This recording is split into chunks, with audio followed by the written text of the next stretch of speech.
మీ మోకాల నొప్పులకు ఎటువంటి సర్జరీ లేకుండా ఎపియాన్ పెయిన్ క్లినిక్ అందిస్తున్న అత్యాధునిక చికిత్స.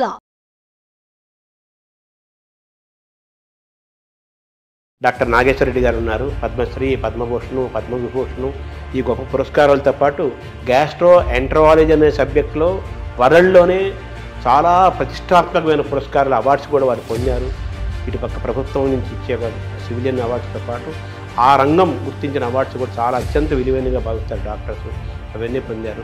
వారిని అడిగి గ్యాస్ట్రో ఎంటరాలజీకి రిలేటెడ్గా చూసుకుంటూ మన కడుపు, జీర్ణాశయం, ఆరోగ్యం, ఆహారం, ఆనందం, సుఖం, లాంగివిటీ ఆఫ్ లైఫ్ స్ట్రాంగ్గా ఉండాలంటే ఏం చేయాలి, ఏం చేయకూడదు, ఇవన్నీ కూడా డాక్టర్ గారి ద్వారా మనం తెలుసుకునే ప్రయత్నం చేద్దాం. ₹1,00,00,000 జీతాన్ని కూడా ఇవ్వడానికి 10 ఏళ్ల క్రితం మీకు అవకాశం వచ్చినా కానీ అవన్నీ వదులుకొని, ఎందుకంటే మనం ఎందుకు గట్ హెల్త్ విషయంలో వెనకబడ్డాము. చాలా వరకు ఈ బ్యాక్టీరియా కంట్రోల్లో జరుగుతుంది. ఐశ్వర్య రాయ్ అని యాక్టర్స్ ఉంది, ఆమె she is example of perfect health. అంత డిఫరెన్స్ ఉందా బ్యాక్టీరియా? థర్డ్ థింగ్ ఏమంటే as far as possible normal delivery encourage చేయాలి, సిజేరియన్ డెలివరీ చేయాలి. ఫుడ్ ఈజ్ మెడిసిన్ కూడా అంటున్నారు. దానికి మేము చాలా రీసెర్చ్ చేశాను, మెడిటరేనియన్ ఫుడ్ అని. అన్నం తింటే తొందరగా అరుగుతుంది, ఈజీ డైజెస్టివ్ అనే మనకి ఈజీ డైజెషన్ మనకు మంచిది కాదు. మన భారతదేశాన్ని బ్లూ జోన్గా మార్చలేమా? బ్లూ జోన్ అంటే ఒకరిద్దరు పాటించింది కాదు. అంటే బ్లూ జోన్గా మారడం అంటే ఏం చేయాలి సార్? అందరూ అక్కడ 100 years బతుకుతారు. ఫుడ్ అండ్ యాక్టివిటీసే మెయిన్. ఎక్సర్సైజ్లో 2 types ఉన్నాయి. కొంతమందికి మార్నింగ్ ఎక్సర్సైజ్ చేస్తే మంచిది, కొంతమందికి రాత్రి చేస్తే మంచిది. అంటే స్లీప్ చేతిలో మనం ఉన్నామా? స్లీప్ మన చేతిలో తెచ్చుకోవచ్చు. స్లీప్ మన చేతి తెచ్చుకోవచ్చు. ఆ sun rise sunset timing maintain చేయాలి. బాడీ మంది కదా, ఓన్ యువర్ ఓన్ బాడీ అంటాం మనం. ఒక్కొక్క దానికి ఒక్కొక్క ఏజ్ ఉంటుంది. Human beings actually 120 years normal. Bank లాగా స్టూల్ బ్యాంకులు వస్తాయని మంచి హెల్తీ పీపుల్ని స్టూల్ తీసుకుంటే.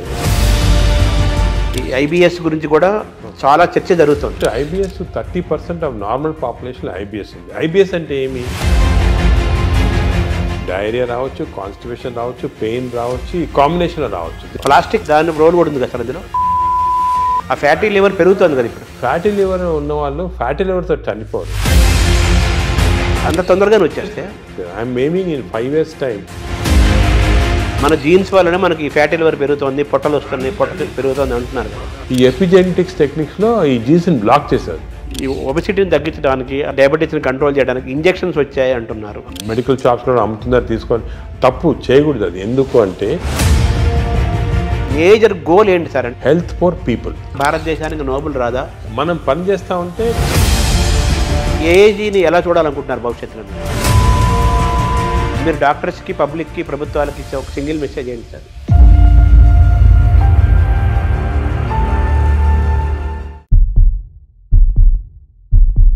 నమస్కారం.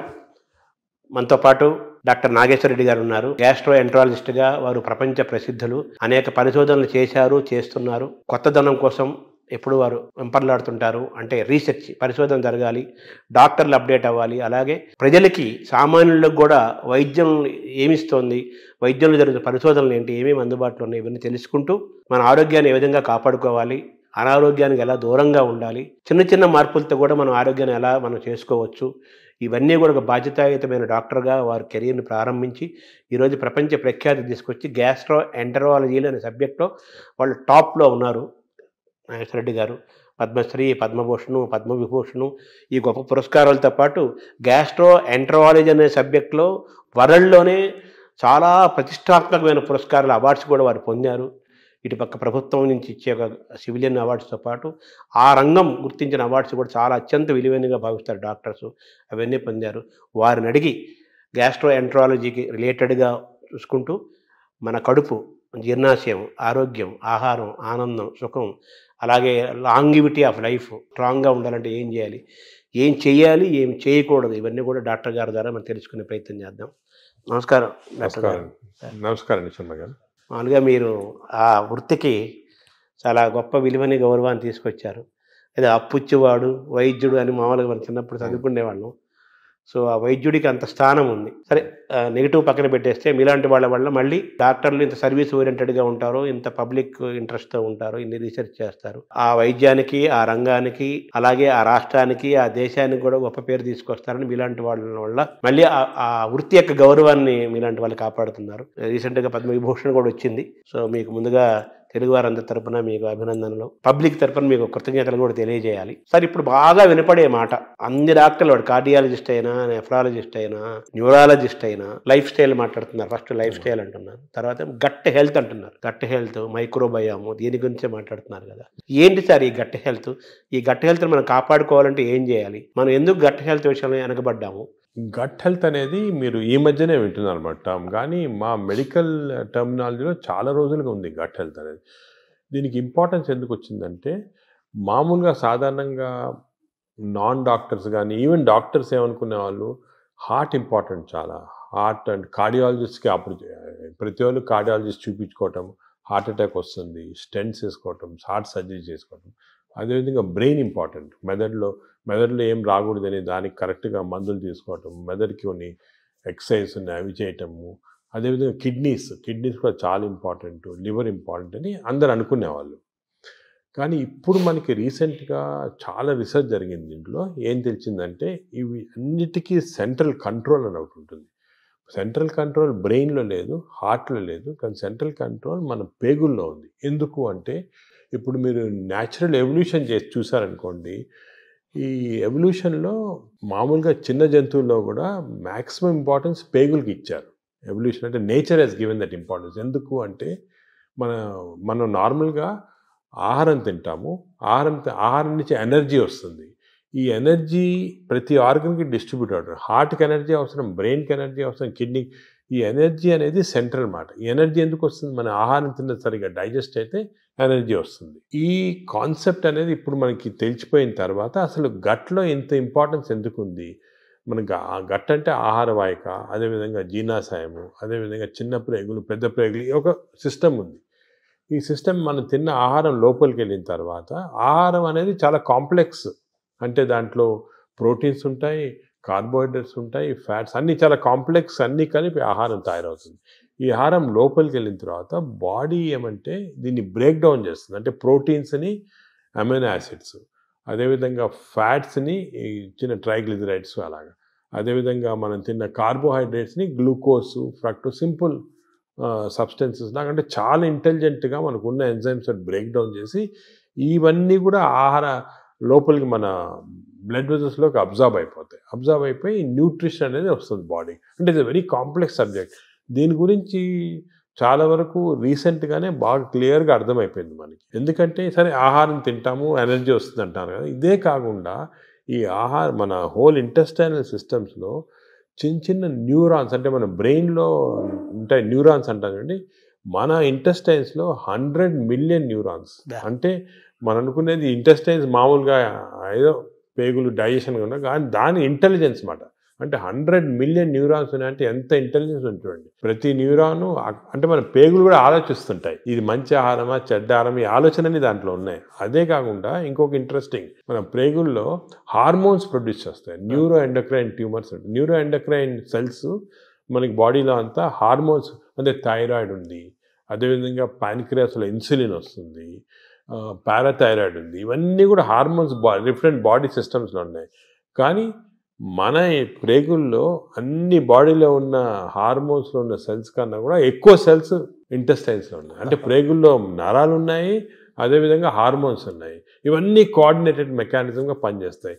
ఇప్పుడు మనకి నాలెడ్జ్ వచ్చింది. అంటే మనం ఆహారం, ఫర్ ఎగ్జాంపుల్ గ్లూకోజ్ తిన్నాం అనుకోండి, ఎక్కువ గ్లూకోజ్ తింటే, అంటే ఎక్కువ షుగర్ తింటే షుగర్ ఎక్కువ అవుతుంది బాడీలో అని మనకు తెలుసు. కానీ ఇప్పుడు ఎలా తెలిసిందంటే అంత సింపుల్ కాదు. మనం తిన్న ఆహారం అంటే గ్లూకోజ్ కానీ ఏదన్నా కానీ షుగర్ కానీ బాడీలోకి వెళ్ళిన తర్వాత బాడీలో చిన్న ప్రేగులో సెన్సర్స్ ఉంటాయి. ఇది గ్లూకోజ్ని లోపల తీసుకుంటామా వద్దా, తీసుకుంటే బాడీకి ఏ పార్ట్కి పంపిస్తాము, అంటే నరాలు, హార్మోన్స్ అన్నీ కోఆర్డినేట్, చాలా ఎలక్ట్రికల్ సిస్టమ్లా కోఆర్డినేషన్ జరిగి ఇంటెలిజెన్స్ సిస్టమ్ అంటాం దాన్ని.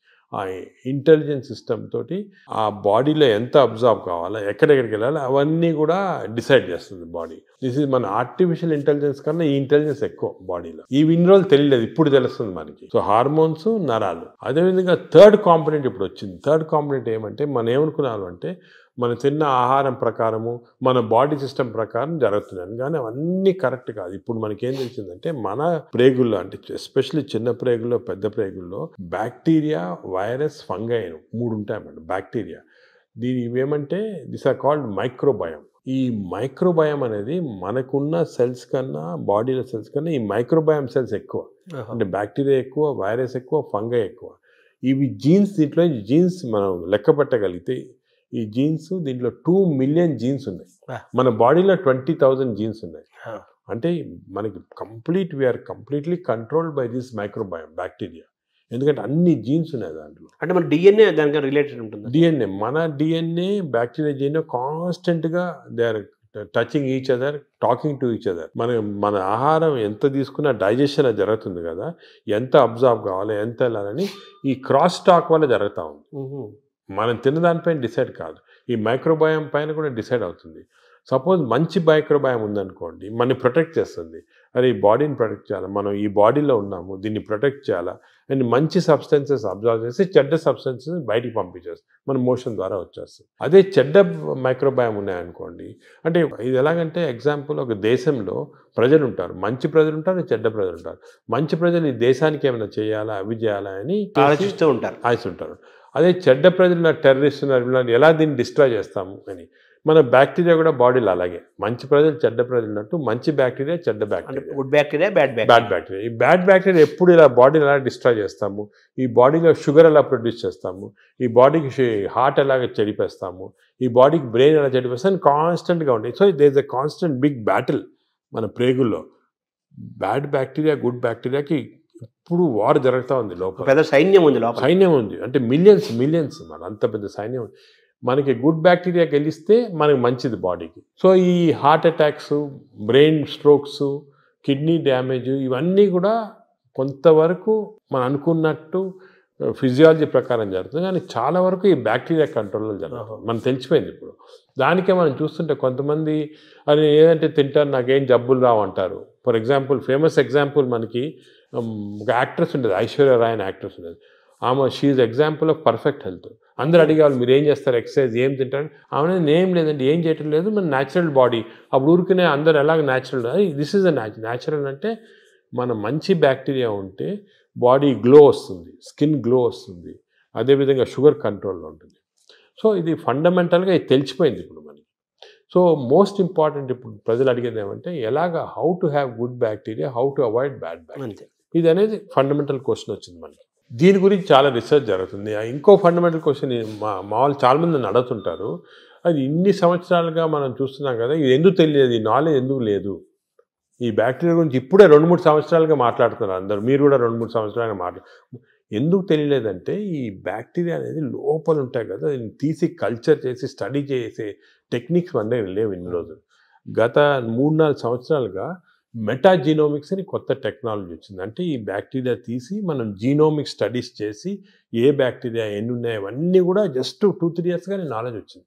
దానివల్ల మనకు అంతా ఇప్పుడు తెలిసింది. That's why you're so excited about this knowledge. ఎందుకంటే ఈ కొత్త నాలెడ్జ్ ఇప్పుడు వచ్చింది కదా, ఇవన్నీ క్లారిఫై అయిపోతున్నాయి పాయింట్స్. మెటాజీనోమిక్స్ మేము మా హాస్పిటల్లో పెద్ద ల్యాబ్స్ పెట్టాము, మెటబాలోమిక్స్, దాని తర్వాత మెటాజీనోమిక్స్, మైక్రోబయామ్ ల్యాబ్ అని స్టార్ట్ చేసి ఇవన్నీ స్టడీ చేస్తున్నాం. అంటే ఈ మైక్రోబయామ్స్ ఉన్నాయి కదా, అవి కూడా దే ఆర్ ప్రొడ్యూసింగ్ సబ్స్టెన్సెస్, ఈ అన్ని మెటబోలైట్స్ అంటారు. దాని స్టడీకి మెటబాలామిక్స్. మేము we are started a mass spectroscopy అని ఒక పెద్ద ఇన్స్ట్రుమెంట్, అది తీసుకొని స్టడీ చేస్తున్నాం ఏ బ్యాక్టీరియా ఏది ప్రొడ్యూస్ చేస్తుంది మన బాడీలో. For example there is a chemical called TMAO, TMAO. ఈ TMAO ప్రొడ్యూస్ చేసే బ్యాక్టీరియా ఎక్కువైతే ఆ ఎక్కువ సబ్స్టెన్స్ వెళ్ళి హార్ట్ అటాక్స్ ఇస్తుంది. So heart attack is not because of any clogging and all, is because of TMAO. So ఈ bacteria eliminate చేస్తే మనకి ఛాన్స్ తగ్గిపోతుంది హార్ట్ అటాక్. అదేవిధంగా బ్రెయిన్లో 2 సబ్స్టెన్సెస్ చాలా ఇంపార్టెంట్, డోపమిన్ అండ్ సెరటోనిన్. ఈ 2 కెమికల్స్ ఆర్ వెరీ ఇంపార్టెంట్. వాటి యొక్క చర్యలు ఏంటి సార్? ఇవి ఏం చేస్తాయి, డోపమిన్ ఈ బ్లడ్లో నుంచి బ్రెయిన్కి వెళ్ళిపోయి బ్రెయిన్ని స్టిమ్యులేట్ చేసి మనం మంచి థింకింగ్, స్మార్ట్ థింకింగ్, డల్నెస్ తగ్గించేస్తాయి, డిప్రెషన్ తగ్గించేస్తాయి. ఇవన్నీ కెమికల్స్ చేస్తామండి బ్రెయిన్లో. ఇంతకుముందు మనము కొంతమంది ఆర్టిఫిషియల్గా తీసుకునేవాళ్ళు, కానీ అది మంచిది కాదు. ఇంతకుముందు ఏమనుకున్నామంటే ఫుడ్, ఫర్ ఎగ్జాంపుల్ ఆల్మండ్స్ తింటే మంచిది, దాంట్లో సెరటోనిన్ ఇంక్రీజ్ అవుతాయని అనుకునేవాళ్ళు.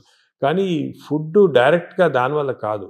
ఈ ఫుడ్ మనం తిన్న ఫుడ్ని బ్యాక్టీరియా తీసుకొని, ఫర్ ఎగ్జాంపుల్ మనం బాదం తిన్నామనుకోండి, మంచి బ్యాక్టీరియా ఉంటే ఈ బాదంని లో ఉన్న ట్రిప్టోఫాన్ని సెరటిన్ లాగా మార్చేస్తుంది బాడీకి. సెరటిన్ అంటే బ్యాక్టీరియా ప్రొడ్యూసింగ్ సెరటిన్, డోపమిన్ ఇవన్నీ కూడా, ఇవి కూడా మంచి గుడ్ బ్యాక్టీరియా. డోపమిన్ వల్ల సార్ దానివల్ల ఏం జరుగుతుంది? డోపమిన్ వల్ల అగైన్ బాడీ ఎనర్జీ వస్తుంది, ఎక్సర్సైజ్ చేయాలనిపిస్తుంది, పాజిటివ్ థాట్స్ వస్తాయి. ఈ డోపమిన్ తక్కువ ఉన్న వాళ్ళు ఎప్పుడు డల్గా కూర్చొని ఎక్సర్సైజ్ చేయరు, దానివల్ల బద్ధంగా వచ్చే ఫ్యాట్, బాడీలో బాగా ఫ్యాట్ రావడం అవన్నీ అలా వస్తాయి.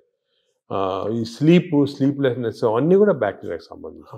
సో ఇవన్నీ మనకి ఇప్పుడు నాలెడ్జ్ వచ్చేసింది. ఈ బ్యాక్టీరియా ఏవే మంచిది, ఏవి చెడ్డవి, ఇవి మెయింటైన్ చేసుకోవాలి కరెక్ట్గా. మనం అంటే ఎలా మెయింటైన్ చేసుకోవాలి సార్? ఫుడ్లో ఉందా, మన ఎక్సర్సైజ్లో ఉందా? సో మనకి బ్యాక్టీరియా కూడా చాలా వరకు ఫుడ్లో, మనం తిన్న ఫుడ్ ప్రకారం ఒకటి, ఎక్స్టర్నల్ బ్యాక్టీరియా మనకు వస్తుంది. ఇది 3 ఇంపార్టెంట్ రీజన్స్ మనకు తెలియాలి, ప్రజలు కూడా తెలియజేయమంటే, మనకి ఒరిజినల్గా పుట్టుకతోటే బ్యాక్టీరియా వస్తాయి బాడీలో. ఆహారం నుంచి న్యూ బార్న్ ఆహారం తింది కదా, ఆహారం లేకుండా బ్యాక్టీరియా పుట్టుకతో. ఎలాగంటే మదర్ నుంచి డెలివరీలో వచ్చేస్తుంది బ్యాక్టీరియా. అంటే మన తొలి జీవే బ్యాక్టీరియా అని చెప్పచ్చా? అంటే తొలి జీవి అని కాదు, మనం పుట్టినప్పుడు మన కడుపులో స్టెరైల్గా ఉండవు, బ్యాక్టీరియా ఉంటాయి. ఎందుకు అంటే ఈ ఒకటి మన మదర్ ప్లసెంటా ఉంటుంది కదా, లోపల బర్త్ అవుట్ ప్లసెంటాలో కొంతవరకు బ్యాక్టీరియా వెళ్ళిపోతాయి. అంటే ఆమ్నియాటిక్ ఫ్లూయిడ్ అని ఉంటుంది దాంట్లో బ్యాక్టీరియా. అదేవిధంగా బర్త్ కెనాల్ నుంచి పాస్ అయినప్పుడు బేబీ బ్యాక్టీరియా కొన్ని మింగేస్తాయి మదర్ బేబీ. దానికే మేము చాలా రీసెర్చ్ జరిగింది దీని గురించి. ఏం కనుక్కున్నామంటే, మనకి suppose baby is born natural birth, antibiotics వాడలేదు 6 months, మదర్స్ మిల్క్ ఇచ్చామనుకోండి, మదర్స్ మిల్క్ 6 months వాడితే మంచి బ్యాక్టీరియా ఉంటాయి పుట్టుకతోటి. 6 months తర్వాత మంచి బ్యాక్టీరియా. అదే కాకుండా ఈ సిజేరియన్ డెలివరీ చేసి బ్రెస్ట్ మిల్క్ ఇవ్వకపోతే యాంటీబయాటిక్స్ ఫస్ట్ 6 monthsలో వాడితే చిల్డ్రన్లో బ్యాక్టీరియా మార్పులు వచ్చేస్తాయి, చెడ్డ బ్యాక్టీరియా ఉంటాయి. సో పుట్టుకతోటి we are starting with advantage or disadvantage. Disadvantage పాపం మా బేబీ డిసైడ్ చేయదు, మదరు, పేరెంట్స్, డాక్టర్ వాళ్ళు డిసైడ్ చేస్తారు. అంటే ప్రెగ్నెన్సీ దశలోనే ప్రీ ప్రెగ్నెన్సీ దశ నుంచే చూడాలంటారా? అంటే ప్రీ అంటే మనకి యాంటీబయాటిక్స్ మదర్ కూడా వాడకూడదు, ఎంత తక్కువ వాడితే అంత మంచిది. బేబీకి 6 months దాకా అసలు యాంటీబయాటిక్ వాడకపోతే మంచిది. ఇంకోటి ఫీడింగ్ కూడా మనం ఎంకరేజ్ చేయాలి. ఊర్లలో చేసేవాళ్ళు ఇంతకుముందు, ఇప్పుడు ఏదో సిటీస్లో అంతా ఫ్యాషన్ అయిపోయింది ఈ డబ్బా పాలియటం అని, అవన్నీ పోవాలి. 6 months దాకా కంపల్సరీ బేబీకి మదర్ మిల్క్ ఇవ్వాలి. మదర్ మిల్క్లో కొన్ని సబ్స్టెన్సెస్ ఉన్నాయి, స్పెషల్ సబ్స్టెన్స్, అంటే నేచర్ ఇచ్చింది. ఈ సబ్స్టెన్సెస్ వల్ల మంచి బ్యాక్టీరియా గ్రోత్ వచ్చేస్తుంది బాడీలో. బ్రెస్ట్ మిల్క్ ఇది best milk, breast milk is best milk and breast milk is best for bacteria, correct bacteria. అది ఇప్పుడు తెలిసిపోయింది క్లియర్గా. సో 6 months ఉండాలి. అదేవిధంగా చిల్డ్రన్కి ఎంత మరీ అవసరమైతే తప్ప యాంటీబయాటిక్స్ ఇవ్వకూడదు. యాంటీబయాటిక్స్ మనం ఇచ్చేసామనుకోండి బ్యాక్టీరియా చేంజ్ అయ్యాం. ఇప్పుడు యాంటీబయాటిక్స్ అంతకుముందు డాక్టర్ ప్రిస్క్రిప్షన్ అవి ఉండేవి, ఇప్పుడు ఏమీ లేవు, అందరూ మెడికల్ షాప్కి వెళ్ళి తీసుకోవడం అది కరెక్ట్ కాదు. దానికి యాంటీబయాటిక్స్ ఇవ్వకూడదు. థర్డ్ థింగ్ ఏమంటే, as far as possible normal delivery encourage చేయాలి, సిజేరియన్ డెలివరీ చేయకూడదు. అవునా సార్? అంటే అంత డిఫరెన్స్ ఉందా? బ్యాక్టీరియా డిఫరెన్స్ ఉందా? సిజేరియన్ ఇప్పుడు అసలు హాంకాంగ్లో ఒక మంచి ఇచ్చేసారు. ఇప్పుడు ఏం చేస్తారంటే, అక్కడ సిజేరియన్ డెలివరీస్ ఎక్కువ అవుతున్నాయని మదర్కి ఆ సిజేరియన్ డెలివరీ టైంలో స్టూల్ ఉంటుంది, అది తీసి పక్కకు ఫ్రిడ్జ్లో పెట్టి, బేబీ డెలివరీ సిజేరియన్ అయినా కూడా బేబీ డెలివరీ అయిన తర్వాత ఆ స్టూల్ ఫీడ్ చేస్తున్నారు బేబీకి. అవును. సో అట్లీస్ట్ కొంతవరకు నార్మల్ బ్యాక్టీరియా రావడానికి అంత ఇంపార్టెన్స్ ఉంది. సో ఇప్పుడున్న వాతావరణంలో మీరు చెప్పినట్టుగా, అంటే మనిషి పుట్టినప్పుడు నుంచే, పుట్టబోయే ముందు దశ నుంచే వెళ్ళిపోయేంత వరకు బ్యాక్టీరియా మేనేజ్మెంట్. అప్పుడే ఎందుకు చెప్తున్నా ఇంపార్టెంట్, అందరూ ఏమంటారు తర్వాత చూసుకుంటాం మనం పెద్ద, అదిగా పుట్టినప్పటి నుంచి స్టార్ట్ అవుతుంది బ్యాక్టీరియా మేనేజ్. పుట్టినప్పుడే ఈ 3 precautions follow: normal delivery, breast feeding, అదేవిధంగా నో యాంటీబయాటిక్స్ చిల్డ్రన్లో 6 months దాకా. చాలా స్ట్రిక్ట్గా ఫాలో అయ్యామనుకోండి, వీ స్టార్ట్ విత్ అడ్వాంటేజ్. ఇప్పుడు మనం ఆల్రెడీ దాటేసాం, ఇప్పుడు న్యూ బేబీస్ ఓకే. ఇప్పుడు దాటిన తర్వాత కొన్ని మార్పులు, అప్పుడు నెక్స్ట్ ఏమంటే నెక్స్ట్ ఎలాగా డెవలప్ చేయాలని, ఫస్ట్ ఫుడ్ చిల్డ్రన్ నుంచి స్టార్ట్ అవుతుంది. చిల్డ్రన్ నుంచి కొన్ని టైప్ ఆఫ్, ఇప్పుడు ఫైబర్ ఎక్కువ ఉన్న ఫుడ్, దాని తర్వాత ఎక్కువ న్యాచురల్ ఫుడ్స్, అంటే మన ఆర్గానిక్ ఫుడ్, అటువంటి న్యాచురల్ ఫుడ్స్, ఎక్కువ వెజిటబుల్స్, ఇటువంటివన్నీ మంచివి. కానీ అన్ఫార్చునేట్లీ ఒక రాంగ్ థింగ్ ఏమవుతుందంటే, ఫాస్ట్ ఫుడ్. చిల్డ్రన్ స్కూల్కి వెళ్ళగానే పక్కనే ఫాస్ట్ ఫుడ్ షాప్ ఉంటుంది, ఫాస్ట్ ఫుడ్స్, ఈ బర్గర్స్, చిప్స్, ఇటువంటివన్నీ, నూడిల్స్, ఇవన్నీ కూడా బ్యాడ్ బ్యాక్టీరియా కారణం. అసలు మనం నెక్స్ట్ స్టెప్ చిల్డ్రన్లో ఏం చేయాలంటే, హెల్తీ ఫుడ్ హ్యాబిట్స్ చాలా స్ట్రాంగ్గా పెట్టాలి. ఇంకోటి వర్స్ట్ ఏమంటే, ఈ సోడా డ్రింక్స్, ఫ్రక్టోస్ ఉంటుందండి, ఈ కార్న్ సిరప్ ఉంటుంది, ఈ సోడాస్లో చాలా రాంగ్ బ్యాక్టీరియా వచ్చేస్తాయి. Cool drinks sir? Cool drinks అస్సలు తీసుకోకూడదు. Cool drinks even fruit juice కూడా ఐ డోంట్ అడ్వైస్. ఫ్రూట్స్ మంచిది, ఎందుకంటే ఫైబర్ ఉంటుంది. ఫ్రూట్ జ్యూస్లో ఏముంటుంది, ఒట్టి ఫ్రక్టోస్ ఉంటుంది. ఫ్రక్టోస్ అనే సబ్స్టెన్స్ గ్లూకోజ్ కన్నా కూడా డేంజరస్. అసలు దానికే కూల్ డ్రింక్స్, ఫ్రూట్ జ్యూసెస్ తాగకూడదు. అందరు మిస్టేక్ అంటే కూల్ డ్రింక్స్ తాగడం లేదు, ఫ్రూట్ జ్యూస్ తాగుతున్నాడు. ఫ్రూట్ జ్యూస్ తాగకపోతే ఫ్రూట్ తినొచ్చు కదా. అవును, ఫ్రూట్లో ఫైబర్ ఉంటుంది, న్యాచురల్ అది. మీకు ఫ్రూట్ జ్యూస్లో ఫ్రక్టోస్ వచ్చి బాడీకి మంచిది కాదు ఫ్రక్టోస్. సో అది we should avoid completely. So children, next step baby నుంచి చిల్డ్రన్లో ఏమంటే we should advise them healthy foods. ఈ మిడ్ డే మీల్స్ కూడా స్కూల్లో పెడతారు, అవి కూడా ఒకటేమంటే ఈ ఫాస్ట్ ఫుడ్స్ అవాయిడ్ చేయాలి. Second, hygiene important. ఇప్పుడు ఏమంటే ఈ మిడ్ డే మీల్స్ కుకింగ్లో మనం చూస్తుంటాం, చాలా బ్యాడ్ హైజీన్ వల్ల బ్యాడ్ బ్యాక్టీరియా వస్తుంది. అది కూడా కొంచెం కంట్రోల్ చేయాలి. ఫైబర్ అది కంట్రోల్ చేయాలి, చాలా important. So these are all very important children లెవెల్లో. ఇంకోటి, చిల్డ్రన్లో ఫిజికల్ యాక్టివిటీ బాగుంటే మంచి బ్యాక్టీరియా వస్తున్నాయని అది కూడా తెలిసిపోయింది. యాక్టివిటీ సెల్ ఫోన్కి అటాచ్ అయిపోతున్నారు అంతే, అది తప్పది. సో చిల్డ్రన్లో ఫిజికల్ యాక్టివిటీ వల్ల కూడా బ్యాక్టీరియా చేంజ్ అవుతున్నాయి. So we have to encourage sports, physical activity. So మంచి nutrition, hygienic nutrition, organic food, అదేవిధంగా physical activity. Avoid juices, fruit juices కానీ సోడాస్ కానీ, avoid unhygienic food, avoid fast foods. Simple. అంటే చిన్నపిల్లలు, teenagers, adolescence, తర్వాత అలా age పెరుగుతూ ఉంటుంది. నెక్స్ట్ ఏజ్ ఇప్పుడు ఏమంటే ఇంకోటి బ్యాక్టీరియా మేము ఏం చూసామంటే, చిన్నప్పుడు మార్పులు చేయటం సులభం, పెద్ద అయిన తర్వాత కష్టం. అంత ఈజీ కాదు, చాలా ఎఫర్ట్ పెట్టాలి పెద్ద అయిన తర్వాత చేంజ్ చేయడానికి. మీరు ఫుడ్ అనేది చాలా ఇంపార్టెంట్, ఫుడ్ ఈజ్ మెడిసిన్ కూడా అంటున్నారు. ఆ ఫుడ్ దానికే మేము చాలా రీసెర్చ్ చేసాము, మెడిటరేనియన్ ఫుడ్ అని. ఫర్ ఎగ్జాంపుల్ కొన్ని టైప్స్ ఆఫ్ ఫుడ్, ఈ కోకోనట్ వాటర్ అనుకోండి, 2 గ్లాసులు కోకోనట్ వాటర్ తాగితే మంచి బ్యాక్టీరియా ఉంటుంది. అదేవిధంగా బ్లాక్ కాఫీ, అసలు మిల్క్ అనేది రాంగ్ కాన్సెప్ట్. పెరుగు మంచిది కానీ పాలు మంచిది. ప్రోబయోటిక్ అంటారు కదా, పెరుగులో ప్రోబయోటిక్స్ ఉంటాయి. ప్రోబయోటిక్స్ జనరల్, పాలు మంచిది కాదు. ఎందుకంటే మనం వేరే స్పీసీస్ పాలు తాగుతున్నాం. మదర్ మిల్క్ మంచిది బేబీకి. అవును, 6 months అయిన తర్వాత వేరే స్పీసీస్ పాలు మంచిది కాదు. ఎందుకంటే పాలు, ఒక స్పీసీస్లో పాలు is meant only for that species. ఇప్పుడు ఆవు పాలు అనుకోండి, ఆవు పాలు అంటే దూడకు మంచిది, అది గ్రోత్కి మంచిది, చాలా ఎక్స్పోనెన్షియల్ గ్రోత్ అవుతుంది బేబీ. కాఫీ మంచిది కానీ వేరే మనం తాగటం మంచిది. అంటే మన వాళ్ళు ఆయుర్వేదం కూడా మనం సెకండ్ మాట్లాడుకుంటే వాళ్ళు ఏమంటారంటే ఆవు నెయ్యి, ఆవు పాలు, ఆవు ద్వారా వచ్చేదంతా కూడా మనకు మంచిది, బ్రెయిన్. ఆవు పాలు కాదు, ఆవు గీ పర్వాలేదు కానీ ఆవు పాలు మనకి కర్డ్స్ ఫామ్ లో, అటువంటి ఫామ్ లో మంచిగా. యాక్చువల్ మిల్క్ తీసుకుంటే దట్ ఆవు పాలు మెంట్ ఓన్లీ ఫర్ కాఫ్, అంటే వాళ్ళ పిల్లలకి అంతే. మనం వేరే స్పీసీస్ పాలు దాటం కరెక్ట్ కాదు, అది నేచర్ అగైన్స్ట్. అది అంటే మనుషులు వాళ్ళు తీసుకో, మనుషులంటే అంతే, exact same species, that is nature.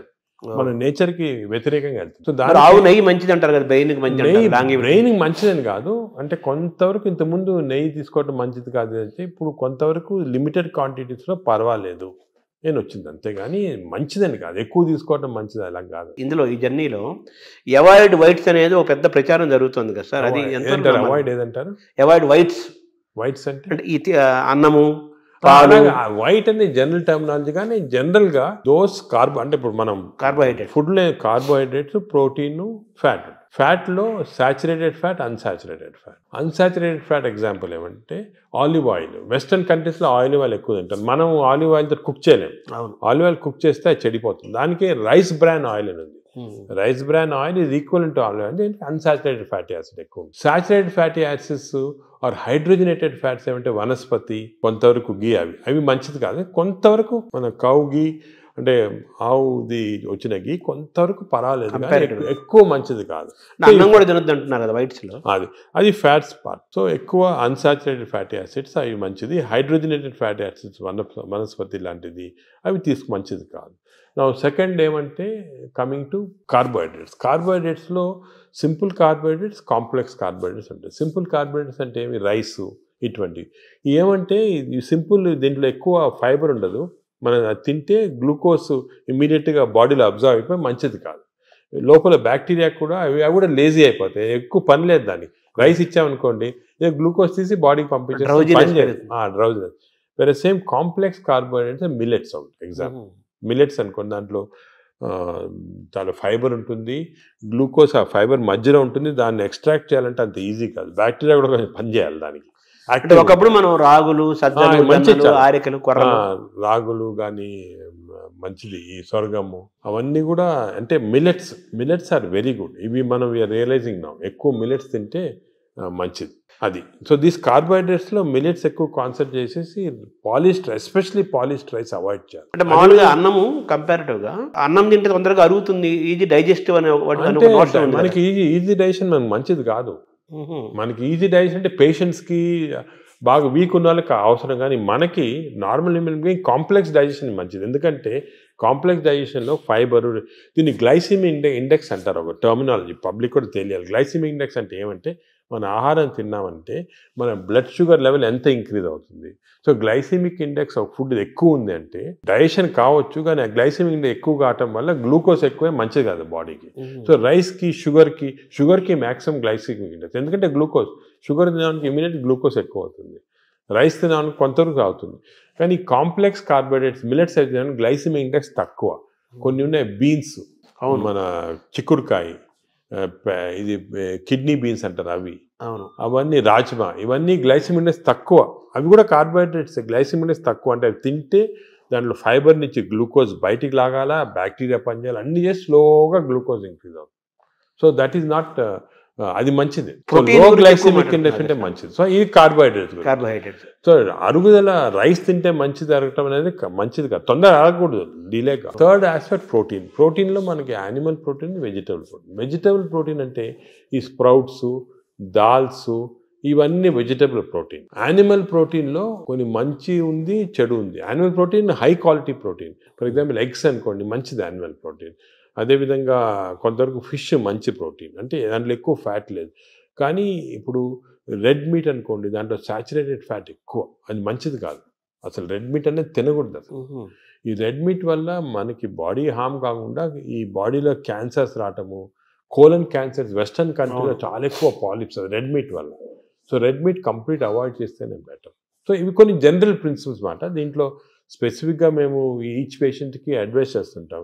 ఎందుకంటే ఇవి ఇంపార్టెన్స్ ఎందుకు వచ్చింది వాటికంటే, మన ప్రపంచంలో 5 బ్లూ జోన్స్ అని ఉన్నాయి. బ్లూ జోన్స్ అంటారు దాన్ని, బ్లూ జోన్స్. ఈ 5 బ్లూ జోన్స్లో ఫర్ ఎగ్జాంపుల్ సార్డినియా అని ఇటలీలో ఉంది, అదేవిధంగా లైమలోండా అని చిన్న అంటే ఒక్కనవా అని జపాన్లో ఉంది. ఈ 5 బ్లూ జోన్స్లో ఏమంటే people are living for very long period. ఈ బ్లూ జోన్స్, అవి బ్లూ జోన్స్ అంటారు. అంటే కొన్ని వరల్డ్లో 5 బ్లూ జోన్స్లో people are living mainly 100 years దాకా. అందరు అక్కడ 100 years బతుకుతారు. లాంగివిటీ ఒకటి, హెల్తీగా ఉన్నారు అందరు. డయాబెటీస్ తక్కువ, హైపర్ టెన్షన్ తక్కువ, హార్ట్ డిసీజ్. ఎందుకు అని చాలామంది దీన్ని రీసెర్చ్ చేసి చూస్తే మెయిన్గా వాళ్ళ 2 diet habits, second physical activity. They are all very active physically. 100 years అయినా కూడా వాడు వాక్స్కి వెళ్తుంటారు, అది చేస్తారు, గార్డెనింగ్ చేస్తారు, సైకిల్తో కూడా వెళ్ళిపోతారు. మెంటలీ బాగా యాక్టివ్ ఉంటారు. డయట్ వాళ్ళది మెడిటరేనియన్ డయట్ అని ఎక్కువ తింటారు. ఇది మెడిటరేనియన్ అంటే olive oil, nuts, vegetables, fresh fruits, fish. Food and యాక్టివిటీసే మెయిన్. ఫుడ్ ఇటువంటి ఫుడ్ అంటే మన బాడీకి ఎక్కువ స్ట్రెయిన్ లేకుండా మంచి ఫుడ్. ఇవి మేము యాక్చువల్లీ మా దాంట్లో రీసెర్చ్ చేసి ఇటువంటి ఫుడ్ ఆలివ్ ఆయిల్ మనం తినలేము. Then we are converted it Indo Mediterranean diet. మా వెబ్సైట్లో దొరుకుతుంది, మీకు 400 రెసిపీస్ ఉన్నాయి. అంటే మెడిటరేనియన్ దోశ ఎలా చేయాలా, మెడిటరేనియన్ ఇడ్లీ ఎలా ఉంటుంది, వేరేగా ఉంటుంది మన దాంట్లో. మన ఇడ్లీ అనుకోండి రిఫైన్డ్ కార్బోహైడ్రేట్, అది తింటే గ్లూకోజ్ తక్కువ ఇంక్రీజ్ మంచిదిగా. మెడిటరేనియన్ ఇడ్లీ తింటే అలా కాదు, స్లోగా డైజెస్ట్ అయ్యి బాడీకి మంచిది. సో ఏమంటే అంటే మామూలుగా అందరికి ఉండే నోషన్ ఏంటంటే తొందరగా అరిగేది మంచి ఫుడ్ అని, తర్వాత మన బాడీ చాలా బాగా పనిచేస్తుంది అని ఫీలింగ్ లో ఉంటారు. తప్పు అదే ఐ వాంట్ యూనోటి. అసలు అరుగుదల స్లోగా అరిగేది మంచిది. Body has to work for digestion. బాడీలో స్లోగా గ్లూకోజ్ రావాలా. పేషెంట్స్కే మనకి వి వాంట్ క్విక్ డైజెషన్ ఉంటుంది, మన నార్మల్ పీపుల్కి అది మంచిది కాదు. సార్ ఈ ప్రోటీన్ గురించి మీరు చెప్పారు కదా, ఫిష్, ఎగ్స్ ఇవి చెప్పారు. అదంతా నాన్ వెజిటేరియన్ వాళ్ళకి ఎక్కడ? వెజిటేరియన్ వాళ్ళకి ప్రోటీన్స్ చాలా. అసలు వెజిటేరియన్ ప్రోటీన్ మంచి ప్రోటీను, దాల్, స్ప్రౌట్స్, ఆల్ లెంటిల్స్లో ప్రోటీన్స్ ఉంటాయి. బీన్స్ ఇటువంటి దాంట్లో కూడా పెసర మంచిది. ఇప్పుడు దోశ బదులు పెసరట్టు తినండి, మంచిది. మన పెసరట్టు మంచిది చాలా. మీరు ఒక 2 రోజులు దోశలు ఇడ్లీలు ఆపేసి పెసరట్టు తినండి, మంచిది చాలా. పెసరట్టు మన ట్రెడిషనల్గా చూడండి, పెసరట్టు కోకోనట్ చట్నీ, సాంబారు, అల్లం పచ్చి, ఇవన్నీ మంచి అసలు హెల్తీ. అలా తిన్నాం అనుకోండి మనకి మంచి హెల్త్కి మంచిది. సో ఈ western breakfast toast butter egg అన్న బదులు ఇవి మంచి మాట. అంటే మామూలుగా ఈ ప్రపంచం పెద్దది, ఒక్కొక్క ప్రాంతంలో ఒక రకమైన శీతోష్ణ అంటే చలి శీతోష్ణ పరిస్థితుల్లో ఒక్కో ప్రాంతానికి ఒక్కో రకంగా ఉంటాయి, జీన్స్ ఒక్కో రకంగా ఉంటాయి. దీన్ని స్టడీ చేసి కొన్ని వందల వేల సంవత్సరాల క్రితమే ఆయా ప్రాంతాలకి ఈ ఆహారం మన వాళ్ళు డిసైడ్ చేశారు. 100 ఏళ్ల నుంచి మనం అవే ఫాలో అవుతున్నాము కదా. ఇప్పుడు ఇది మారుతుంది. మారడం లేదు. నేను అనేది ఏమంటే మనం ఏ ప్రాంతంలో ఉన్నామంటే ఆ ప్రాంతము భోజనం ఫుడ్స్ అడాప్ట్ చేయడం మంచిది. అవును, మీరు చెప్పాను ఫర్ ఎగ్జాంపుల్ పెసరట్టు మన దాంట్లో, అలాగే చాలా చిక్కుడుకాయతో చేస్తారు, లాల్తో చేస్తారు, సాంబారు, ఇటువంటివన్నీ హెల్తీ ఫుడ్స్. ఇవి మనము అదే కంటిన్యూ చేయాలి. బట్ ఏమంటే కొత్తగా వెస్టర్నైజ్ ఫుడ్స్, ఇప్పుడు ఇడ్లీ కూడా మనకి వేరే టైప్స్లో చేయొచ్చు. పురాణాలు వేరే మామూలుగా ప్యూర్ ఇడ్లీ వచ్చింది అనుకోండి, కంప్లీట్ డైజెస్టెడ్, అవన్నీ మోడర్న్. ఇది అది ఆవిరి కూడా అనేవాళ్ళు, ఆవిరి కూడా అనేవాళ్ళము.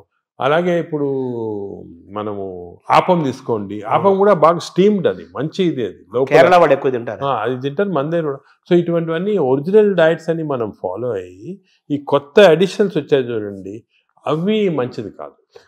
మన ఏ రీజన్లో ఉంటే ఆ ఆహారం తింటాం. కేరళ అనుకోండి, ఆ కేరళ వాళ్ళు తిన్న ఆహారం అది మంచిది లోకల్గా, వాళ్ళకి ఎక్కడ గ్రో అయిన ఆహారం తింటే అది చాలా మంచిది. మన ఈ వెస్టర్నైజ్ డైట్స్ వచ్చి చాలా ఇచ్చేస్తుంది. ఈ వెస్టర్నైజ్ డైట్స్ కూడా మన డైట్స్కి అడాప్ట్ చేసుకోవాలి. అవి తింటే కూడా మనం ప్యూర్ వెస్టర్నైజ్డ్ మెడిటరేనియన్ డైట్ మనం తినలేము. మన దానికి అడాప్ట్ చేసుకొని తింటే మనకి మంచిది. మన దోశలు వాళ్ళు తింటున్నారు, వాళ్ళ బర్గర్లు పిజ్జాలు మనం తింటున్నాం. అదే మిస్టేక్. ఇప్పుడు మామూలుగా నేను విన్నాను, ఎవరో చెప్పగా విన్నాను, ఈ బ్యాక్టీరియా మైక్రోబయోమ్ ఇంపార్టెంట్ అని చెప్పారు కదా మీరు. ఈ క్రమంలో అసలు మన బ్యాక్టీరియా ఆల్మోస్ట్ మనం కోల్పోయి యూరోపియన్ బ్యాక్టీరియా వచ్చేసింది అంటున్నారు మనలోకి. అది కరెక్ట్. అంటే స్లోగా ఈ వెస్టర్నైజేషన్ వల్ల మనకి మంచి బ్యాక్టీరియా ఉంది, అది పోయి బ్యాడ్ బ్యాక్టీరియా వచ్చి ఓవర్టేక్ చేస్తూ ఉంది. సో మనం ఇప్పుడు అగైన్ దీని గురించి కూడా మేము చాలా రీసెర్చ్ చేస్తున్నాము. We're studying bacteria in different people in different places. మన కుంభమేళా జరిగింది, దాంట్లో చాలా బ్యాక్టీరియల్ స్టడీస్ చేసాము. అలాగే వీఆర్ డన్ మంచి రిజల్ట్స్ పబ్లిష్ చేస్తున్నాము. ఇప్పుడు నేను ప్రకారం మన బ్యాక్టీరియా, మన న్యాచురల్ బ్యాక్టీరియా, మన దేశంలో ఉన్న బ్యాక్టీరియా, మన ప్రాంతాల్లో ఉన్న మంచి బ్యాక్టీరియా, అవి ప్రిజర్వ్ చేసుకోవాలి. అవి చేయడానికి కొన్ని టెక్నిక్స్, కొన్ని మెథడ్స్ అవి ఉన్నాయి. అవి మేము ఇప్పుడు ఇంకోటి ఏం చేస్తున్నామంటే రీసెర్చ్, ఈ ఎక్స్టెన్సివ్ బ్యాక్టీరియా రీసెర్చ్ చేసిన తర్వాత ఏవి మంచి బ్యాక్టీరియా, ఏ చెడ్డ బ్యాక్టీరియా అని కనుక్కున్న తర్వాత ఈ బ్యాక్టీరియా అనేది మన స్టూల్స్లో ఉంటాయి, కష్టం వేయటం, థెరపీలు ఏమి లేవు. So we are desiccating it and producing what is called capsules. అంటే ట్యాబ్లెట్స్, మన ఈ మామూలుగా యాంటీబయాటిక్స్ ఇటువంటి ట్యాబ్లెట్స్ బదులు ఈ డెసికేటెడ్ స్టూల్ క్యాప్సూల్సే ట్యాబ్లెట్స్ లాగా ఇస్తున్నాం. భవిష్యత్తు అదే అంటున్నారు, ఫ్యూచర్ అదే దానికి. తర్వాత సార్ మార్నింగ్ మన తెలుగు వాళ్ళం కాబట్టి మన ప్రాంతం మాట్లాడుకున్నాం. ఇప్పుడు మీ టాపిక్ అంతా లోకల్గా ఏ ఆహారం అవైలబుల్గా ఉందో 100 ఏళ్ల నుంచి అది తినండి, లోకల్గా మనం ఎలా ఉన్నామో దాన్ని ఫాలో. సేమ్ ఫిజికల్ యాక్టివిటీ చూసుకోండి, same activity you don't have to. కానీ ఇప్పుడు ఆ ఆఫీస్లో కూర్చోవడం టైం లేకుండా వేరే అడ్వకేటింగ్, సరే ఎక్సర్సైజ్ 1 అవర్ చేయాలా, ఎక్సర్సైజ్ చేయాలా. ఈ ఎక్సర్సైజ్ కూడా ఇంపార్టెన్స్ ఏమంటే అందరు నేను 1 అవర్ చేస్తున్నా సార్ టైర్డ్ అయిపోతున్నామని అంటుంటారు. ఎక్సర్సైజ్లో 2 టైప్స్ ఉన్నాయి. కొంతమందికి మార్నింగ్ ఎక్సర్సైజ్ చేస్తే మంచిది, కొంతమందికి రాత్రి చేస్తే మంచిది. ఇప్పుడు నేను ఫర్ ఎగ్జాంపుల్ నేను నైట్ చేస్తేనే నాకు ఫ్రెష్ ఉంటుంది. మార్నింగ్ అది ఎలాగంటే బాడీలో లాక్టేట్స్ అని ఉంటాయి. లాక్టేట్ మెజర్మెంట్ చేసి మనం కనుక్కోవచ్చు. లాక్టేట్స్ ఎక్కువ అయిపోయాయి అనుకోండి, అప్పుడు నైట్ చేస్తే బెటర్. అది మరి ఎక్కువ సంకేతం తెలుస్తుందా? తెలిసిపోతుంది కదా మనకి. ఇప్పుడు బాడీలో ఎక్సర్సైజ్ చేస్తే, అది సింపుల్గా చెప్పాలంటే సపోజ్ ఎక్సర్సైజ్ చేసామనుకోండి, ఎక్సర్సైజ్ చేసిన తర్వాత మార్నింగ్ ఎక్సర్సైజ్ చేసిన తర్వాత ఫ్రెష్గా ఉండదు, చాలా టైర్డ్ అయిపోయాం అనుకోండి, that means your exercise should be done in the evening. చేసిన తర్వాత ఫ్రెష్గా ఉన్నాం అనుకోండి, you should do in the morning. But సింపుల్గా అది కెమికల్గా కూడా మనం టెస్ట్ చేయొచ్చు. బాడీలో లాక్టేట్స్ తీసుకొని, ఎప్పుడు లాక్టేట్ లెవెల్ చాలా ఎక్కువ అయిపోయింది, ఫర్ ఎగ్జాంపుల్ నాకు పర్సనల్గా చెప్తున్నా కదా, నేను ఐ ఎక్సర్సైజ్ ఎవ్రీడే 1.5 hours చేస్తాను విగరస్ ఎక్సర్సైజ్. కానీ ఆ ఎక్సర్సైజ్ మార్నింగ్ చేశాను అనుకోండి, I feel dull whole day. అదే నైట్ చేశాను అనుకోండి, బాగా ఫ్రెష్ ఉంటుంది నాకు. అది నేను నా లాక్టేట్ మెజర్మెంట్ చేసి చూసుకున్నాను. అంటే మీరంటే డాక్టర్ కాబట్టి సైంటిఫిక్ గా ఎవరికైనా తెలుసుకుంటారు. మామూలు మీరు కూడా ఏం లేదు, ఇప్పుడు ఎక్సర్సైజ్ చేసి మీ బ్లడ్ శాంపుల్ లాక్టేట్ లెవెల్ పంపించాను అనుకోండి, లాక్టేట్ లెవెల్ మరీ ఎక్కువ ఉంటే మీరు నైట్ చేసుకుంటారు బెటర్. అంటే మన బాడీ సంకేతం ఇస్తుంది కదా, మైండ్ లో కూడా తెలిసిపోతుంది మనకి ఏది ఎక్సర్సైజ్. మీకు కూడా మార్నింగ్ వాక్ చేశారనుకోండి. కానీ ఇంకోటి ఏమంటే ఎక్సర్సైజ్లో ఏదో లీజర్లీ ఫ్రెండ్స్ మాట్లాడుకుంటా కాఫీ తాక్కుంటా ఏదో స్మోక్ చేసుకుంటా వాకింగ్ అది విగ్రెస్గా మినిమం పర్ అవర్ 6 kilometers నడవాలి. Minimum 6 is minimum. అంటే ఐడియల్ 5 kilometers అంటారు కాదు, 6. అదే సెకండ్. అదేవిధంగా ఈ ఎక్సర్సైజే కాకుండా మజిల్స్ చాలా ఇంపార్టెంట్. మనకేం తెలిసిందంటే మన మెటబాలిజము బాడీ నుంచి మజిల్స్ తెప్పిస్తే మంచిది బాడీకి.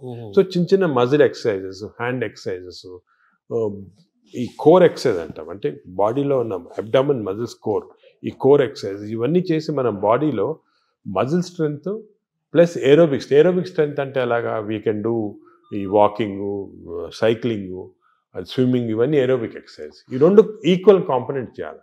మామూలు చాలా మంది ఉట్టి వాక్ చేసి వదిలేస్తారు, అది లీజర్లీ వాక్. రోజు పొద్దున ఒక 2-3 kilometers ఫ్రెండ్స్ నడిచి వచ్చి బాగా బ్రేక్ఫాస్ట్ తిని హ్యాపీ కరెక్ట్ కాదు, తెలియదు అది. So we have to do the correct type of exercise. Morning ఎక్సర్సైజా, ఈవినింగ్ ఎక్సర్సైజా, ఎంత ఎక్సర్సైజ్ చేయాలా, ఏ బాడీకి ఎక్సర్సైజ్ చేయాలా, abdomen and central abdomen exercise, hands muscle, ఇవన్నీ కూడా కరెక్ట్గా అడ్వైస్ తీసుకొని చేయటం బెటర్. అంటే మామూలుగా కార్బోహైడ్రేట్స్, ప్రోటీను, మీటు ఇలా పర్ఫెక్ట్ సంపూర్ణమైన ఆహారం ఎలా ఇంపార్టెంటో మన ఎక్సర్సైజ్ ఫార్మేట్ ఎక్సర్సైజ్ ఎప్పుడు చేయాలా, ఏ ఎక్సర్సైజ్, అవి కూడా చాలా అది నెగ్లెక్ట్ చేస్తాం. వాకింగ్, ఏరోబిక్స్ ఇవన్నీ ఎక్సర్సైజ్ కాంబినేషన్ చేయాలి. ఇప్పుడు థర్డ్ కాంపోనెంట్ గట్ హెల్త్కి స్లీప్. స్లీప్ గురించి చాలా మిస్ నామర్స్ అంటే చాలా మంది బిజీ వాళ్ళు. ఇప్పుడు నేను కూడా మొట్టమొదట ఇది కూడా మిస్టేక్స్ చేసేవాళ్ళము. టైం లేదని చెప్పి 4 గంటలు పండుకోవటము అలా చేసి కొంతవరకు ఈ బ్యాక్టీరియా చాలా important. They are very sensitive to sleep. Bacteria కూడా పండుకోవాలి కదా, రెస్ట్ ఇవ్వాలి కదా. మనం సపోజ్ మన బాడీ వర్క్ చేస్తుంది, దాని రెస్ట్ అవి ఇరిటేట్ అయిపోయి గుడ్ బ్యాక్టీరియా పోతాయి బాడీలో. అంటే ఎలాగంటే మన ఆర్గనైజేషన్ ఎంప్లాయీస్ ఉంటారు, మన ఎంప్లాయీస్కి రెస్ట్ ఇవ్వకుండా రాత్రి పగలు పని చేయండి అంటే మంచోళ్ళు వెళ్ళిపోయి చెడ్డోళ్ళు మిగులుతారు, మధ్య ఫైట్ వచ్చి. అలాగే బ్యాక్టీరియా కూడా సేమ్ ఒక ఫ్యాక్టరీ లాగా లోపల. Look after sleep. స్లీప్ నార్మల్గా ఇండివిజువల్గా ఒకరికి 8 hours, కొంతమంది 6 hours, అలా డిఫరెంట్ రేంజ్. 6 to 8 hours అంటాము, 7 hours నార్మల్గా యావరేజ్. మరీ ఎక్కువ స్లీప్ 10 hours చేస్తే కూడా లోపల బద్ధకం వచ్చేస్తుంది, బ్యాక్టీరియా కూడా బద్ధకం వస్తుంది. ఎంత ఇవ్వాలి అంత ఇవ్వాలి, 7 to 8 hours. కానీ మోస్ట్ ఇంపార్టెంట్ ఏమంటే మనం మాడిఫై కూడా చేసుకోవచ్చు ఈ స్లీప్. కొన్ని ఎక్సర్సైజెస్ వల్ల 8 hours అవసరం ఉన్న స్లీప్ 4 hours సేమ్ స్ట్రెంగ్త్ రావచ్చు. అదేమంటే రెమ్, నాన్ రెమ్ స్లీప్ అంటారు. రెమ్ స్లీప్ ఇంపార్టెంట్ మనకి, ర్యాపిడ్ ఐ మూవ్మెంట్ స్లీప్ అంటే గాఢ నిద్ర అంటారా. రెమ్ స్లీప్ అనేది మన నిద్రలో డ్రీమ్స్ వస్తాయి, అవన్నీ రెమ్ స్లీప్. ఈ రెమ్ స్లీప్ మనం if are able to condense to 4 hours we can get. ఇది కూడా ఒక టెక్నిక్, ట్రైనింగ్, అంటే ఇది ఒక సెపరేట్ సబ్జెక్ట్, చాలా టైం పడుతుంది. స్లీప్ హైజీన్ అంటారు కదా. Sleep hygiene, sleep training, sleep technique ఇవన్నీ ఉన్నాయి. ఇవి కరెక్ట్గా మనం చేసుకోవచ్చు. 8 hours 7 hours స్లీప్ని 4 hours చేసుకోవచ్చు. బట్ అది నార్మల్ వాళ్ళు చేయలేరు. మనం దీనికి ఒక technique, practice. For example I mastered it, I can go for 4 hours and get same amount of energy as 8 hours. కానీ మామూలుగా చేయటం చాలా కష్టం unless you practice that sleep hygiene. అంటే స్లీప్ చేతిలో మనం ఉన్నామా, స్లీప్ మన చేతిలో తెచ్చుకోవచ్చు. స్లీప్ మన చేతి తెచ్చుకోవచ్చు. చాలా వరకు నార్మల్ పబ్లిక్ స్లీప్ చేతిలో ఉన్నారు. సో అప్పుడు ఏం చేయాలి, suppose you don't have this technique and to do this, ఎందుకంటే ఇవన్నీ కూడా కొంత ప్రాక్టీస్ అవ్వాలి. లేదంటే మోస్ట్ ఇంపార్టెంట్ ప్రిన్సిపల్ ఏమంటే మీరు స్లీపింగ్ బిట్వీన్ 10 to 4, అంటే 6 hours ఉందనుకోండి, 10 to 4 చేయండి, లేకపోతే 10 to 6 చేయండి. అంటే 10 o'clock అర్లీ స్లీప్ అని. ఎందుకంటే నేచర్ కూడా ఎలాగంటే మనం ఎప్పుడు ఈ లైట్లు గీట్లు లేనప్పుడు సన్ రైజ్ లేసేవాళ్ళము, సన్ సెట్టింగ్ పండుకున్నాము పల్లెటూరు. సో సన్సెట్ నార్మల్గా 7 o'clock 8 o'clock అవుతుంది. So early sleep. Sun rise పొద్దున early morning 5 o'clock 6 o'clock. So ఆ sun rise sunset timing maintain చేస్తే కొంతవరకు న్యాచురల్ స్లీప్ చాలా హెల్తీ స్లీప్. అంటే బ్యాక్టీరియా కూడా చాలా సంతోషపడతాయి. అండ్ ఎవల్యూషన్ ఇది మిలియన్స్ ఆఫ్ ఇయర్స్ ఎప్పుడు వచ్చింది కాదు, కొన్ని మిలియన్స్ ఆఫ్ ఇయర్స్ ఎవల్యూషన్లో ఇలా తయారయ్యాం మనం. ఇప్పుడు ఈ గత 200-300 సంవత్సరాలుగా ఈ ఎలక్ట్రిసిటీ ఇవన్నీ రావడం జరిగింది. కానీ ఓల్డెన్ డేస్లో మనం చేసేది ఆ ప్యాటర్న్ ఫాలో అవుతుంది. So early bed, early getting up, rise అంటారు కదా, అది సామెత, మంచి కరెక్ట్ సామెత. అది మనకి చాలా మంది successful people have done that. ఇప్పుడు మనకి స్లీప్ టెక్నిక్, వర్కింగ్ స్టైల్ మారింది కదా సార్, మనకు మారింది కాబట్టి మనం ఈ కొత్త స్లీప్ ఎక్సర్సైజ్, స్లీప్ టెక్నిక్ చేసి కొంచెం మార్పు చేస్తున్నాం. ఫర్ ఎగ్జాంపుల్ నారాటోళ్ళు అర్లీ స్లీప్ పాసిబిలిటీ కాకపోతే I can modify this using these techniques and get the same effect. ఇది జనరల్ పబ్లిక్ చేయలేరు కదా. అంటే మెటాబాలిజం యాక్సెప్ట్ చేస్తుందా, అంటే మనం ట్రైన్ చేసుకోవచ్చు. స్లీప్ కూడా ట్రైనింగ్ ఉంది. అంటే మన ఎక్సర్సైజ్ ట్రైనింగ్, ఈటింగ్ ట్రైనింగ్ లాగా స్లీప్లో కూడా ట్రైనింగ్ ఉంది. అంటే మన మైండ్ ట్రైనింగ్ ట్రైనింగ్ అది ఉంది, కానీ అది జనరల్ పబ్లిక్ చేయడం కష్టం. కానీ జనరల్ పబ్లిక్ దానికి మేము అడ్వైస్ చేస్తామంటే స్లీప్ అర్లీ, గెటప్ అర్లీ, ఆ టెక్నిక్ మరి. అప్పుడు దాని అదేవిధంగా ఈటింగ్ కూడా దానికే మేము ఇప్పుడు చాలా దీంట్లో కూడా చాలా అర్లీగా మీ లాస్ట్ డిన్నర్ 7 o'clock తర్వాత తినకూడదు. లాస్ట్ ఫుడ్ బి 7 o'clock, 7 గంటల తర్వాత తినొద్దండి. ఆఫ్టర్ సన్సెట్ తినకూడదు. అంతే సన్సెట్ అంటే 7 మనం టైం పెట్టుకుంటే కొంచెం సన్సెట్ లేట్ కావచ్చు. అది ఇంకోటి ఏమంటే మన ఇండియాలో టైం జోన్స్ చాలా వేరీ ఉంటాయి. ఇప్పుడు అస్సాంలో ఉన్న టైము, బాంబేలో టైం సేమ్, కానీ యాక్చువల్లీ కరెక్ట్ కాదు నేచర్ ప్రకారం. మనము 7 o'clock అని పెట్టామనుకోండి, అది ఈజీగా అర్థమవుతుంది. సో మామూలుగా మన బ్రేక్ఫాస్ట్ హెవీగా ఉండాలా, లంచ్ కొంచెం మోడరేట్గా ఉండాలా, డిన్నర్ చాలా లైట్గా ఉండాలా before 7 o'clock. Simple principles. Thank you sir.